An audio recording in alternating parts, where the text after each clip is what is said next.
go out there and educate the masses. When you go to a lot of yard sales, as I do, you find a lot of people sometimes will say, oh, that stuff's worth a lot of money. $500, your Atari's worth $500, your Pong is worth $500. No, it is not worth $500. And you gotta tell them that it's not worth jack. Because if we want to continue getting the deals that we do, those people are going to talk to other people and then just say, hold on to your Nintendos, hold on to your Segas. Tell them you see them regularly, you have some, you see them all the time. Go to the thrift stores, go to the other yard sales, they're out there. They're very easy to find.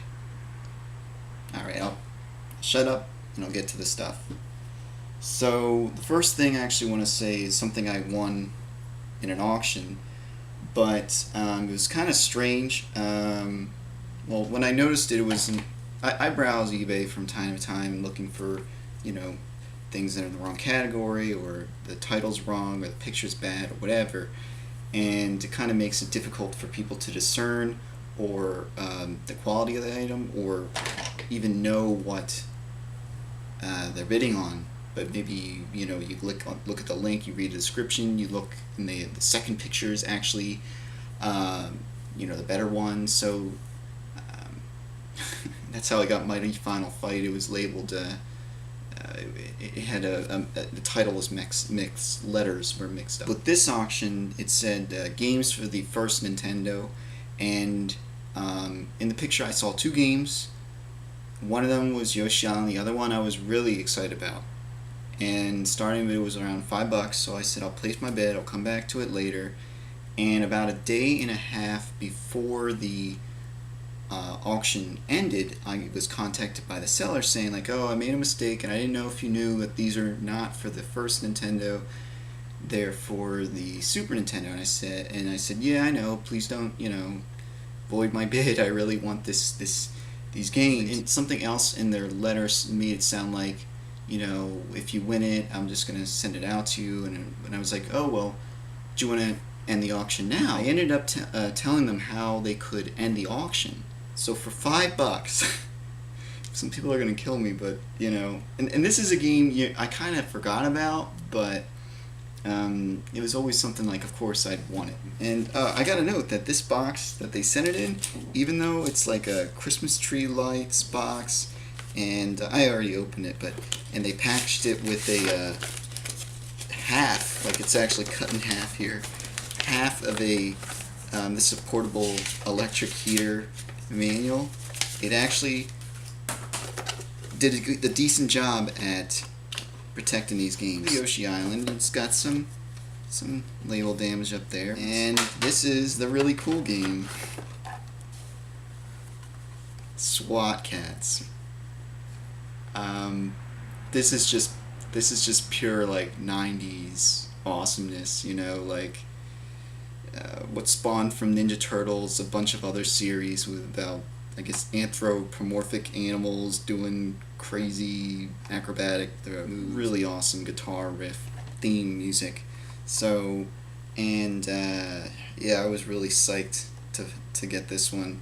So they actually charged, I think, around $5 or $6 shipping, which, it's a little much, but I'd pay $11 just for SWAT Cats. So let's get on to the yard sales and thrift stores.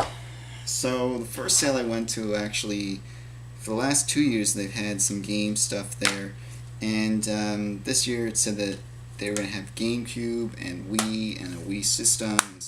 So, I thought maybe I could find Return to Dreamland, the Kirby game. The first year I went there, I probably would have bought it now, but they had a Sega CD system and a Sega Genesis and a bunch of Sega Genesis, well, not a bunch, but a handful. I bought World of Illusion and Smash TV in just pristine condition, complete, really, really good condition. I think I spent maybe $3 on that.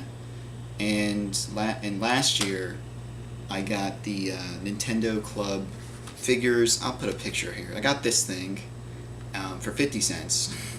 So this year I didn't really find anything I wanted, but I thought you know, this was a buck, I'd buy it. It's that history CD and booklet that they had with the 25th anniversary ripoff.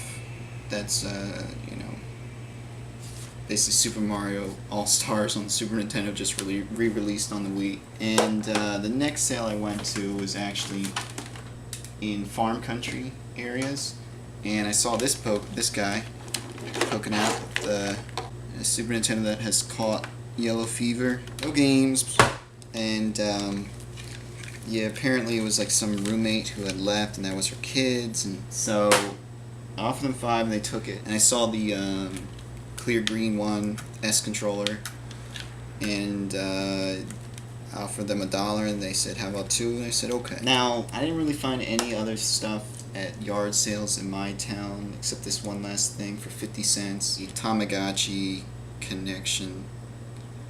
And I think these are like $20 or $30 sometimes, so for 50 cents. Okay, so this sale, it said it started at 11 and said no early birds. This was actually en route to the other town where there's a bunch of thrift stores. They had games and game systems. I was thinking maybe they'd have a Game Boy Advance or a DS. There's a table, and on the table there's a bunch of like cardboard boxes with rows of CDs, and there's a big box to the left of it with a Model 1 high definition graphics Sega Genesis and a Model 2 Sega CD. And it said it was $40, 4 games, and controller. It said a memory card was there.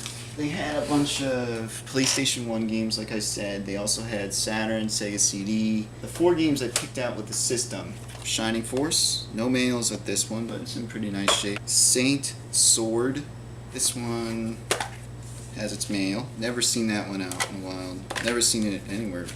And Theme Park, complete. They had another one of the early EA Sega games, Virtual Pinball. I was thinking about getting it, but I don't know if I'd ever want to sit down and create my own pinball game. It had the box, it had some poster, came with it, didn't have the manual. Heimgal in a box for Revengers of Vengeance. And they had a case for another game which looked pretty cool. No manual with it, but I could see from the back it looked pretty neat. It was called Dark Wizard. He said he probably had the game somewhere, so whatevs. It said it had a memory card. Now I know that the Sega Genesis doesn't technically have a memory card. I know there's the backup RAM cartridge for the Sega CD. It's missing the power cable for the Sega CD. You know, do you have that anywhere or whatever? So they went inside, they looked, they couldn't find anything. So the lady was like, oh, you know, I'll knock off $5. It says 4 games with all the accessories, whatever, for $40 in the systems. I'll knock it off $5 for $35. I looked through all the rest of the games and I picked out some ones that I thought were interesting. Command & Conquer for Sega Saturn, complete, 2 discs. Pretty much every game there, PlayStation, Sega Saturn, Sega CD, was 2 for $8. So I thought maybe I could squeeze 3 for $8, maybe 3 for $10 or something. We got the first Alone in the Dark, Vandal Hearts 2. Everything here is complete, in good condition. Herc's Adventure, which I remember playing a demo of this game, and I love these kinds of, I guess, gauntlet kind of games or top-down kind of beat-up monsters. And I'm not sure if there are any dungeons in this, but it, you know, had very cool cartoony graphics, and I think it was like, yeah, it's LucasArts. There was one game that I thought might be interesting, worth something, but I wasn't too sure. It was called Countdown Vampires, and it was complete. And then the last one, Masters of Monsters. It's a strategy game. I give it a try. I said to them, would you take the system, 4 games, and then these 5 games for $35. I got an enthusiastic thumbs up. First thrift store I went to. So this controller was 50 cents. These games are more in a bag for $1, and they are Pac-Man and Super Mario Land. I then found a Mattel Electronics hockey. This is the 1978, not their remakes. And finally, they had a PS2 marked at $10. So half of that, I got this for $5. In the Goodwill, I found it kind of odd, but I found another Mattel Electronics handheld computer backgammon. This one was made in 1980. I don't know, I figured I'd pick it up. It's $2, $1.99. Completely different thrift stores. On my way back, I saw a sign. It was a little bit off from my route. And I said, I'll get this thing on the way back. And they had a bunch of PS2 games in a box. I did find a case for Silent Hill 2. There was a game called Shadows of Destiny. And I also saw that they had Shinobi there, which I already have, but my copy is kind of messed up. I mean, it works, but it looks scratched, so this one didn't look as scratched, so I picked that one. And I asked the kid there if he had any other games, like even Game Boy or N64. Out 3 games. One was Cruisin' USA, no, it was Cruisin' World, Star Wars Pod Racer, and Star Fox 64. And I said, okay, the PlayStation 2 games were $1, and how much do you want for Star Fox? And he said he wanted $3 just because he had bought this on eBay. Could you do $3 for these all together?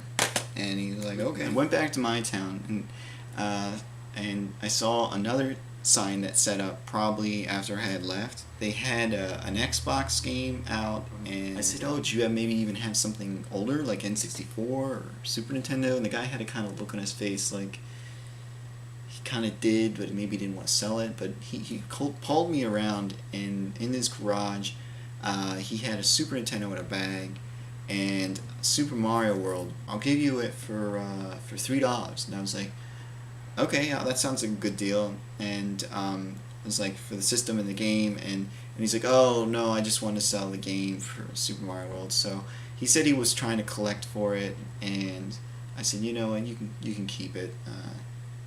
Anyways, around the corner from that last sale, there was a lady who set up. She just had clothes, and I asked if she had video games. She said her son did. She comes. She gets them to come outside with some video games, and while we're looking over them, she says, hey, I have a problem with a computer I have. Do you think you could take a look at it? You're good with computers, right? And I was like, okay, sure, I'll take a look. And she didn't know me at all. She just assumed. And so she brings out this laptop, and it has no power cord on it, and she says, I said, what's wrong with it? She's like, oh, it doesn't have any memory. It was empty. And so I explained to her that was just, like it was media for, a card that you would put in your camera or whatever, like a thumb drive. It's not necessary. So you just need a power cable and you'll be fine. I don't know if that worked out in my favor for the games, but the kid, he brought out some Xbox 360 and Xbox games. He only had 2 games, like a baseball game and Knights of the Old Republic 1. And I said if he had PlayStation games, or if he had any PlayStation games, and he said his friend had given him some, but he didn't have a PlayStation, so I don't know what the deal was with that. But he brought out some brand new unopened PlayStation 3 games, and I think there were maybe 2 PlayStation 2 games. But basically, he had XCOM Enemy Unknown, which had just come out. So he's like, when I asked the price of things, he's like, only this one's brand new. And I was like, yeah, I know this one just came out, so I know you probably want a lot for that one. But he had a sealed PlayStation 2 game, but it was PAL. It was a European, so it was very odd. It's like, oh, how about $1? And I was like, okay. So that was a good deal. I mean, I don't know if anybody wants this game. I just figured somebody might want it. That's it. That's the results. And just a reminder, obviously to get out there and get hunting. But when you're out there and people are spouting out all this misinformation about how much these games are worth, your Super Nintendo is worth $100 or $500. You have to tell them that they're not as rare as they think. You see them often and they're cheap. Otherwise, you're gonna start seeing prices going up insane. I mean, I paid $35 for a Sega Genesis, but it had the Sega CD, and that's a little high for me. But I have a Model 1 Sega CD, but I'm just like, I really am afraid to use it because it works very well, but I'm always told that those things are, they can break really easily, or they don't last as long. So I really wanted that Model 2. You have to make them feel like it's worth nothing, and then you have to run away as if they ever look at the price. So yeah, get out there and get hunting.